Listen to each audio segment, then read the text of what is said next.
అంటే డోలీల్లో గర్భస్రావం అయి బిడ్డను కోల్పోయిన తల్లి నా అక్క నా చెల్లిని చూడాల, నాతో నా రక్తం పంచుకు పుట్టకపోవచ్చు, కానీ చనిపోతే నా ఇంట్లో నా అక్కో నా బిడ్డ చనిపోతే ఎంత బాధపడ్డానో అంత బాధపడ్డాను.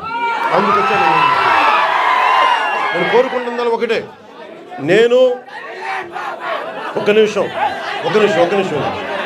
ముఖ్యంగా ఇక్కడున్న యువతకి ఈ రోజున మన కూటమి ప్రభుత్వానికి మీరు 164 సీట్లు ఇచ్చి, అలాగే ఎంత 164 కదా 11 అంటే వాళ్ళకి 11 మన 165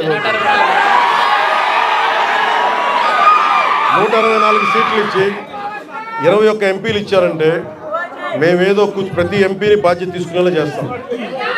ఎంపీ అంటే ఒకటే చెప్తున్నాం, మీరు ఢిల్లీలో కూర్చొని చాలాసార్లు చెప్పాను, కాదు మీకోసం పని చేయడానికి, నేను పని చేస్తా, పని చేయనిస్తా.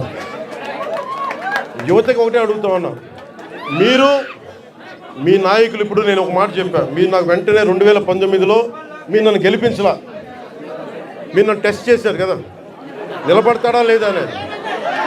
అలా కాదు, నేను అనేది మంచిది, పరీక్షించాలి నాయకుడిని, పరీక్షించిన తర్వాత నిలబడతాడా లేదా అని తెలియాలి. అలాగే ఈ రోజున ఇప్పుడు రోడ్లు ఇందాక దారిలో వస్తుంటే రోడ్లు వేయిస్తున్నాం, బీటీ రోడ్లు వేయిస్తున్నాం, సీసీ రోడ్లు వేయిస్తున్నాం. అవి క్వాలిటీ రోడ్లు ఉన్నాయా లేదా అనేది ప్రమాణాలు ఉన్నాయి, మీరు కూడా చెక్ చేయాలి. మీరు గొడవ పెట్టుకునే అవసరం అయితే రోడ్లు క్వాలిటీ లేదు, ఎందుకు క్వాలిటీ లేదు, మీకు సంక్షేమ హాస్టల్స్లో ఇబ్బందులు ఉన్నాయి, మాట్లాడండి. మీరు గట్టిగా ఉంటే కలెక్టర్ గారికి బలం వస్తుంది మిగతా వాళ్ళని పనిచేయించడానికి. మీరు గట్టిగా ఉంటే మనకి ఎమ్మెల్యే గారికి బలం వస్తుంది, మీరు గట్టిగా ఉంటే మేడం గారికి బలం వస్తుంది.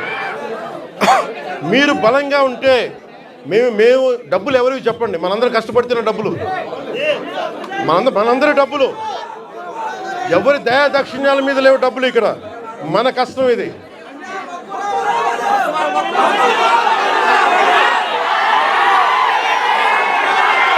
అందుకని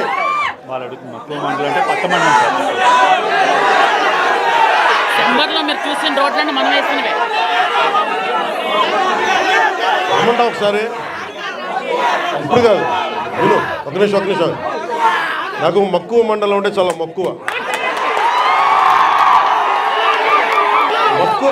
మక్కువ మండలం కాదు, అన్ని మండలాలు తిరుగుతాయి. ఒక రోజులో అన్ని సాధ్యం కాదు కాబట్టి మీరు నాకు వదలండి. ఆ రోజు మా జయకృష్ణ గారి కోసం వచ్చినప్పుడు మొత్తం వచ్చారు కదా, నేను మర్చిపోతాను ఆ రోజున అన్నీ కాకపోతే నా కోరిక ఒకటే ఏంటంటే నన్ను పని చేసుకునేవాడు. మీరు నా మీద పడిపోతే రోడ్డు వేసారని ఇందాక అడుగుతా ఉన్నా, రోడ్డు వేద్దామంటే కనిపించలేరు, మీ అందరికి దండం పెడతాను బాబు, నాకు రోడ్డు చూడండి ఇవ్వండి అని. ఓజీ అని, లేదంటే అన్న ఇవరకు సీఎం అనే వాళ్ళు ఇంకా పోలా, డిప్యూటీ సీఎం గారు సరిపోతుంది, ఆనందించాం. ఇంకా కాకుండా నేను అనేది ఏంటంటే, యువతకు కానీ ఆడపడుచులకు కానీ పెద్దలకు కానీ నేను వచ్చి మీకు నన్ను పని చేస్తే మీ భవిష్యత్తుకి మంచిది. నన్ను చుట్టుముట్టారనుకో, నేను పని చేయాలి కదా.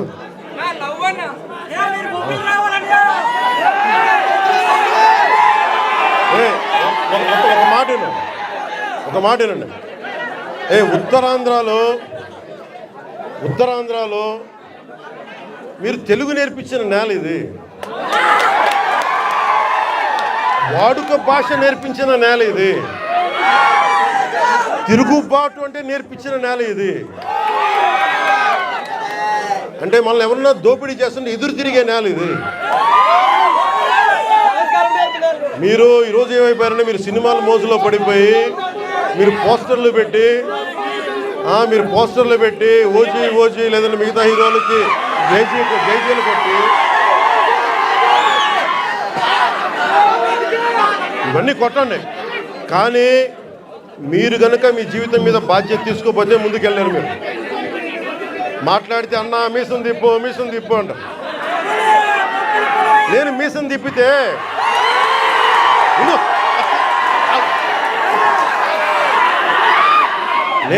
తిప్పితే రోడ్లు పడవు, అర్థమైందా? నేను ఛాతీ కొట్టుకుంటే రోడ్లు పడవు.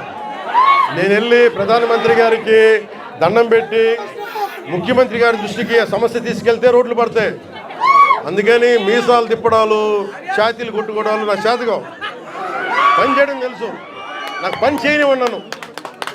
అందుకని మీ అందరికీ మరోమారు ధన్యవాదాలు చెప్పుకుంటూ మీ ఇద్దరండి. సార్ తయారు చేశారు సార్ సొంతంగా. ఏం తెలియదు ఇది ధాన్యం ధాన్యం బుక్ ఇది సార్ దగ్గర. ఎంత అందమైన సాంప్రదాయం చూడండి. సార్ మీరు పసుపు నీళ్ళు పెట్టారు కాలు కాయడానికి, బొట్టు పెట్టి ఇవ్వడానికి. చెక్ సార్ వీళ్ళకి మహిళా సంఘాలు 4 కోట్ల రూపాయలు. చెక్ కూడా వీళ్ళకరేనా? ఎంత 4,14,00,000 లోన్ సార్ వీళ్ళకి.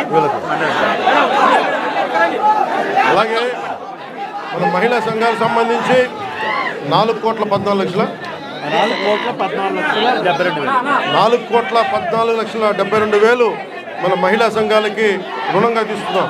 ఓన్లీ మన పనసభద్ర పంచాయతీకి 4,12,74,000 72,000. సార్ పనసభద్ర పంచాయతీలో 14 గ్రామాలు, 5,800 మంది జనాభా అండి. వెళ్ళిపోండి, పట్టుకోండి పట్టుకోండి. మీ అందరికీ ధన్యవాదాలు తెలుపుతూ సెలవు తీసుకుంటాను.